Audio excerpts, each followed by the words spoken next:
Hello, my name is Brianna Turner. I'm the advising and outreach specialist for Crosby Scholars, and tonight we're going to be talking about if you've applied to college, what your next steps are. So your first step, you're going to want to gather all of your admissions documents. So make sure you keep track of all these as you receive them. You may get them in the mail. You may also get them digitally. So make sure that you stay nice and organized so that way you don't lose anything and have everything you need in order to make your decisions. You are also going to be receiving award letters, which is essentially your package that the school is giving you. So this will have financial information on it. So that is also going to be of importance whenever you are making your decision for what's next. I would like to highlight that your acceptance letters are not your award letters. There is a difference. Your acceptance letters, though, may have scholarship information on them, of things that you are eligible for with that university. So, what is the difference? An award letter tells you your potential financial aid offerings, and then your acceptance letter confirms your admission to the university or college. And like I said, it could also potentially have scholarship information. So this is an example of an acceptance letter from Charlotte. So you can see that it says that we are pleased to offer you admission for fall of 2025.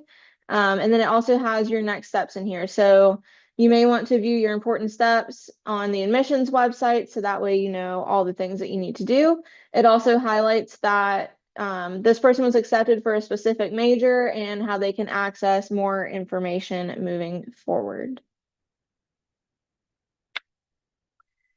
So again, for Charlotte, this is an example of an award letter, and it breaks down what the cost of attendance would be for this student. I know it's slightly fuzzy, but this is fall of 2025 and then spring of 26 and the total amounts. So the student can see what it would cost for them to attend this school. This is another example. This is Chapel Hill. So this person was admitted to Chapel Hill and they were also given a spot in Honors Carolina, so the Honors College. And then to accept their offer of admission, they had to click there. So this would have been a digital example. It also says what's going to be coming up for them as well in the future. Again, this is an example of an award letter from Chapel Hill. This one's a little bit easier to understand because you can see the breakdown more clearly for fall and spring, and what the cost will be. And then this one also has the student's net price after grants and scholarships. Does anybody, I think most of you are seniors, do any of you have questions about this? So I just wanted to point out a couple of things. Admissions letters, like Brianna said, they can come in the mail, or you can go to the school's website where you are tracking the application status. I did just see that Wilmington has released their decisions today. And I have some students who have been showing me their acceptance online that they found. So I would actively go to the school's websites to see the admission stuff. I have also seen a couple of schools send several versions of what looks like an award letter, but if you read carefully, it's not a final award letter. So, like App State has sent three documents to my daughter, one saying, hey, you've got a scholarship, one, okay, this is a sample of the cost of attendance. And then at the bottom, it says, this is not a final. We'll send you a final early March. So we will have another session in February about how to read details, the award letters, and how to compare them. But I encourage you to go to the school's websites and click on all the buttons to see what they already have loaded that you can see. Perfect. Does anybody have any questions? Did that clarify kind of what to look for? I'm gonna give you 10 seconds if you have a question. All right, thumbs up. Perfect. Okay, so making your decision. I know some of you, we can talk about this soon because I recognize a lot of your names, but whenever you're making your decision, it's important to think about What do you like about the college? What do you not like? Make a pro and con list. How far away from home is it located? Do you want to be that far? Do you want to be closer? Is it not far enough away from home? That's another factor. Do they have your major? You may love the campus, but if they don't have your major, it probably isn't the best fit for you. What do you like about the campus? What services do they offer for their students? And then are there any campus activities or sports that you are interested in that the school offers? And then also kind of what we just talked about, looking at your award letters, make sure you conduct thorough research on how much it will really cost for you to attend the school. So following up with your colleges, official decision day is May 1st, but of course, if you know where you want to go before then, go ahead and say yes. So once you've made your decision, let the school know, yes, that I do want to claim my spot, and then you'll be able to begin your next steps. It is also important that you say no. Let the university know that, you know what, I've decided I'm going to go somewhere else, so that way they can give your spot to another student. And I would also like to mention that it's important that you only say yes to one school. Once you pay your deposit, it's not refundable most of the time. So you want to make sure that you're only saying yes to one, so you're not paying extra money for somewhere that you don't want to go. Jennifer, anything you want to add or good? Well, I would just say that if you were waitlisted to a school and you're not sure that you're gonna get in, it's okay to say yes to a safe school that you did get accepted into. And then in the summertime, if you get off the wait list, and you're like, oh, that was my dream school, then it is okay to then switch it off. But understand that you might not get a refund of your deposit. The other thing is follow the instructions. So when you go to the website, like, Chapel Hill's letter had that little click here. Um, Make sure that you're following all and I don't want to steal Brianna's thunder, No, so you're you keep fine. going. Yeah, so like Jennifer just said, make sure that whenever you're accepting your award letter and your admission spot, that you are following all of the steps. So read your letter or email carefully and completely to make sure that you don't miss anything. Look for the fine print if you need to. Again, follow all directions provided. Most colleges and universities will be very clear in their communication about the next steps that you need to take. And you don't want to change your status by not following directions. And something that I learned from Jennifer actually is making sure that you claim your spot on the wait list for some schools. They want to know that, yes, you do want to be on the wait list. And then be thoughtful about your decisions and keep your communication open. Monitor your email, look for the mail if you receive something, on paper. And again, your admissions letter is not an award letter, so make sure that you have all of your financial information before you make your decision. Jennifer, did you have something? I saw you moved. No, I was just going to say, if you have not completed a FAFSA or you decided, early on that you didn't want to complete the FAFSA, it's not too late. You can go in and fill out those financial aid forms. Most colleges are not reviewing or getting their final award letters out until the beginning of March. Perfect. So if you are deferred, you can call about your deferral, contact the admissions office and ask to speak to somebody. Be polite, don't be rude. Communicate that you do want to attend that school and ask how you can strengthen your application. Again, you're going to hear this 1,000 times, but follow directions and requests and be sure to send in any information that the school is wanting from you. And it might include a letter of continued interest, which we will go into a little more detail in a second. And then also plan for rejection. While some students that are deferred are eventually accepted, just, some are not as well. So make sure that you have your backup plan in order, and be prepared for that as well. So didn't get the response you wanted. Send in more documents, like we've said. Highlight what you are good at as a student. If you retook a test or your GPA has gone up, submit that. If you're in sports or clubs, go ahead and mention that as well. And then your continued letter of interest is a letter written to the school, letting them know that you are still interested in going there, and you can highlight again who you are as a student and why you would be a good fit there.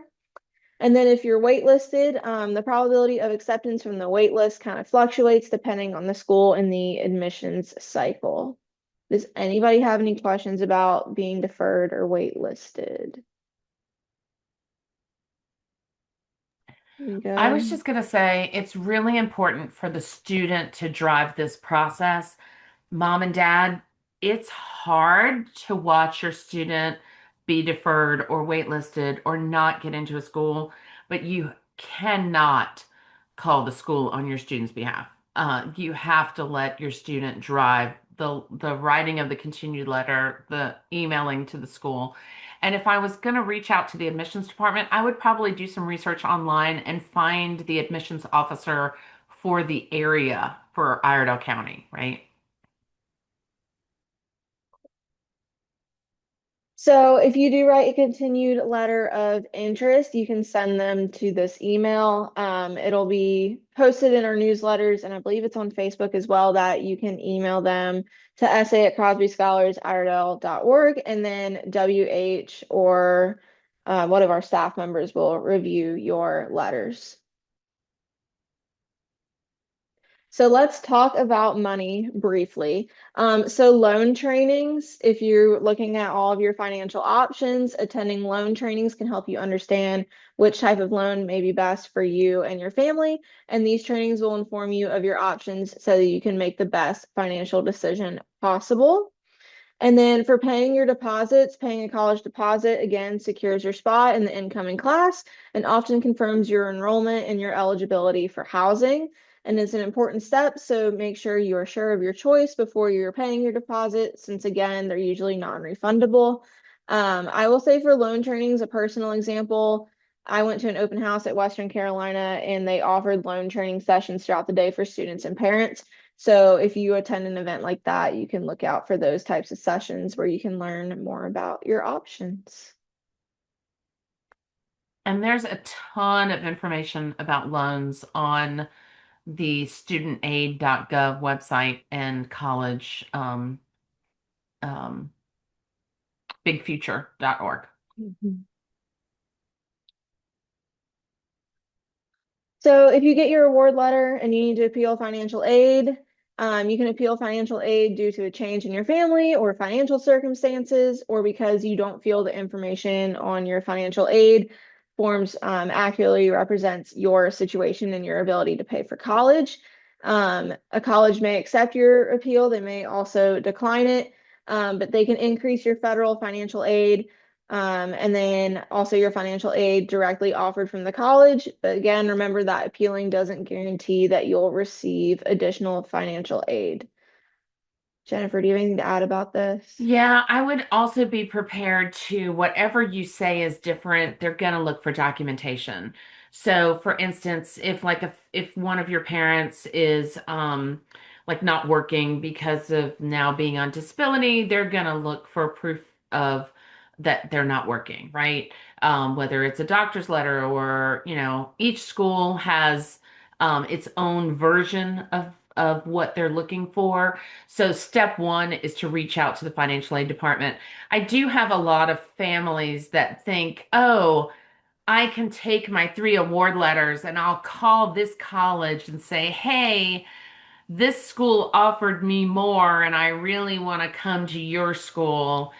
That doesn't really work with especially the public colleges that have limited funds.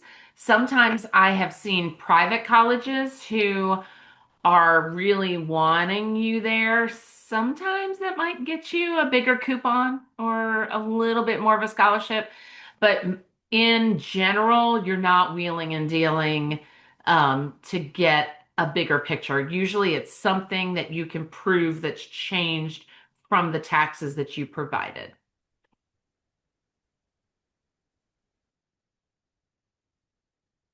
So, did I skip one? Oh, okay.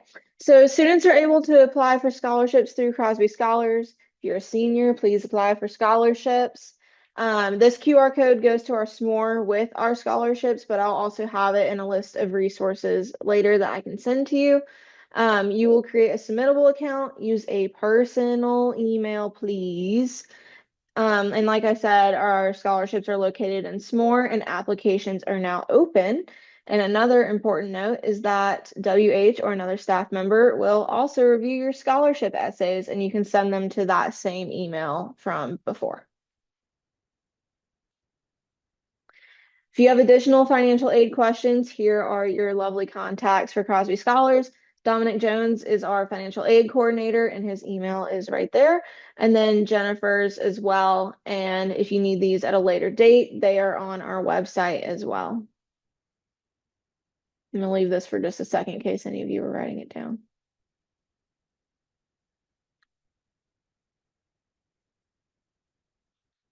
Okay.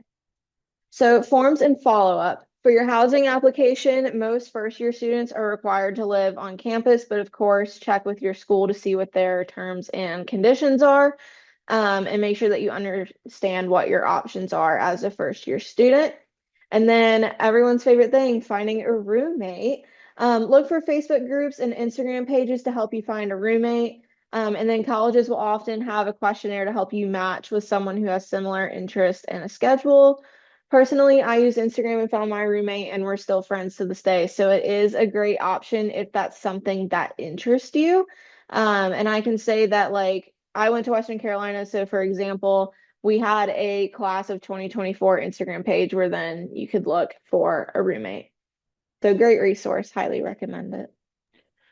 What I would add to this is not the time to be ashamed of who you are. Correct. So you should be extremely honest when filling out these forms.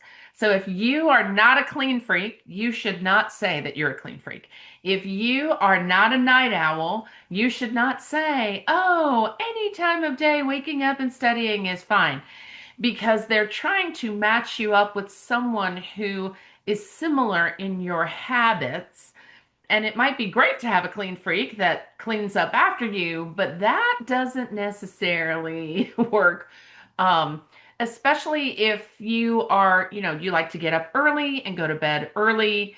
And your roommate likes to get up late and go to bed late. I mean, I've heard horror stories of people lying in bed and their roommate turns on the light at 3 o'clock in the morning to study, and then they can't sleep, and then, like it just gets crazy. So make sure that you are honestly representing who you are when you are trying to match with a roommate. The other thing I would say is if you are going to school with your best friend from high school, you are leaving town and this is a different situation. I don't necessarily recommend best friends rooming together. Um, but you know your relationship.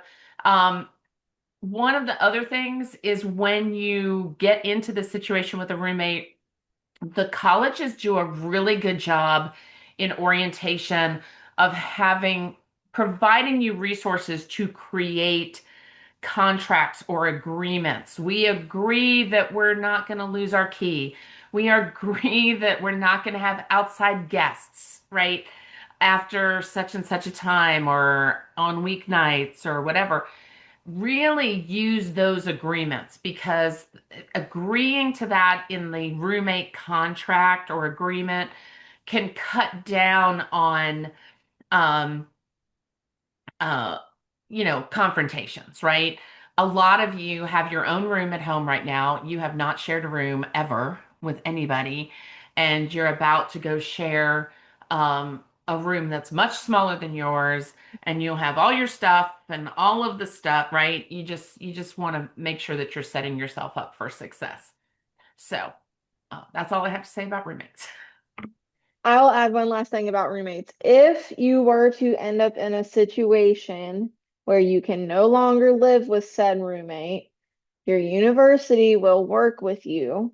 Um, And I know it depends school to school, but most of the time it's going to be at the end of first semester. They make you do a trial run and see if you can figure it out, and then they will address and you can swap roommates if you end up in a bad situation. And for parents' sake, there are RAs, there are people who are available to help your student with if there is a conflict or confrontation. Um, and sometimes there's a cost associated with changing. But again, sleep is golden. You got to eat and you got to sleep so that you can study and stay on schedule. So it's really important that you find yourself in the right housing situation. Oh, Jennifer, this and is you. one more thing No, about you're good. housing. Um, a lot of the schools will say when you accept your acceptance online, they will say first step is accept your acceptance. Second is pay your deposit. Third is fill out your housing application. Some of the schools, there's a couple day lag between when you accept your admission and when you can see the housing application on their website. Wilmington is that school, I know for sure, um, because it says, oh, now go fill out your housing form. But it takes like 3 business days to be able, 3 to 5 business days to be able to see the application. So if you don't see the housing application immediately after paying your deposit, go and check back a couple days later. And if not, reach out to the school and they should be able to help you find where that application is on their website. Sorry, I forgot about that. All right. So this section is 504 IEPs. So if you are in high school and you are current receiving accommodations, whether it be for a learning difference or whatever, like dyslexia, ADHD, anxiety, a medical condition, disability, hearing, seeing, whatever services you're getting at high school, they don't automatically transfer to college. So you actually have to go to the college's Office of Student Services. Some are called Office of Disabilities. But there's a form that you have to fill out most of the time. There's a process. Every school has their own process. They call it something different. But it starts with you filling out an application for, hey, I need additional supports and accommodations. And then it will say, okay, I need you to prove that you need this by submitting documentation. So if you have a medical condition, then a note from a doctor typically will help you with this. And this is not just for school accommodations, but like if you need to have a refrigerator in your dorm room for medications, if you need a single room because of situation, there's lots of things that you might need that you'll have to go actively ask for, and you should ask for it sooner rather than later. Um, was it UNC Charlotte? I don't know. There was a school that I had a student who was trying to get a support animal, and believe it or not, it was the rooms that were available that they offered the ability to bring a support animal to filled up. And so she was not able to get a room on campus and be able to have her support animal. So again, timing is everything. Um, when I say that, also the sooner you request it, then the sooner you can get in the mix. So if one of your accommodations is needing to be able to sign up for classes sooner rather than later, the earlier that you turn in the paperwork and get approved, the sooner you might be able to get priority registration for classes. Like if you need classes at a certain time of day because you can't deal, like, as long as there's, medical slash um, proof, right? So, one thing that I would suggest if you are currently getting accommodations from your high school, your parents should have had a meeting with your school counselor where they signed off on said accommodations. I would get a hard copy of that, or I would get an electronic copy of what those accommodations are. The other thing I would do is I would go research at the school what you need to get those accommodations. Sometimes they need a report. So if the public school system helped to assess your situation and generated said report, um, you might need to get with your school to do it again, or you might have to go to an outside doctor or psychologist or psychiatrist or whatever the situation, or doctor, um, to get an updated report. Because most colleges, if you were tested as an elementary school student for dyslexia and you were trying to get services in college, they're going to say, hey, I want a report that shows that you're still dyslexic within the past year or two. So, if you need that, now is a great time. You want to go ahead and get those evaluations done and get the reports back so you can turn them into the school. And we have a whole session about 504 and IEPs. There are some things that, the law protects you for what you need. But there are things that you might be getting at your high school that colleges are like, no, no, we're not going to provide that. So you want to know sooner rather than later. You want to gather your documentation, and you want to go to the school and find out what's available. The other thing I would tell you is don't be afraid to ask for accommodations at schools. I have had students who went to student services and they were able to get, like an example, a dyslexic child, student, adult, young adult, um, was able to get audio textbooks from the school for the books that the professors had requested. And one student, the bookstore didn't have the audio texts, and they were trying to, like, I'm going to use an example, Drought Cycles of Ghana, right? And at a college level, they want you to read 12 chapters a night of this book, right? Which might not be exciting and might be very boring and very hard to follow. And so this student was like, what am I going to do? I've read these chapters over and over again. I need help. And I said, call the Office of Student Services Disabilities. Within 30 minutes, they got an audio version of that text to that student. So don't be afraid to ask for help, because once you're there at the college really wants you to succeed, right? Like they want you to graduate. They want you to graduate within 4 years, and they'll do some things to help you get there, right? Any questions about that? If anybody on this call or listening to this, if you need any help or have any questions about 504 IEPs, college accommodations, please feel free to reach out to me, Jay Jamison at crosbyscholarsIRL.org, and I will help you in any way I can to point you in the right direction. So, like she just said, if you are still lost on what to do next, reach out to your Crosby Scholars advisor or reach out to one of us through our email, and we are happy to help you. And for seniors, this is a reminder that your requirements are due at the end of this month, so January 31st, minus your spring advisor meeting. You have a little bit longer to do that, but everything else, knock it out, get it done, and then you'll just have your meeting left, which is exciting. Another reminder, we want to know where you're going to college. So once you have made your decision, let us know. If you're not going to college and you happen to listen to this, we still want to know what you're doing. So also let us know what your plans are, and we're here to support you as you make all of your decisions. Another reminder for our senior celebration is April 28th at the Statesville Civic Center.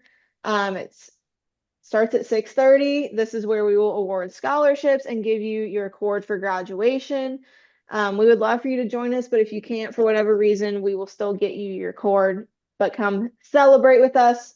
We're excited to celebrate you entering into your next steps. So this is a long list of resources from our presentation tonight.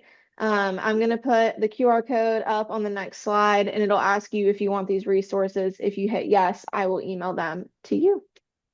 So here's the QR code. If you'll go ahead and fill this out for attendance credit, And then I will send you the list of resources if you want it.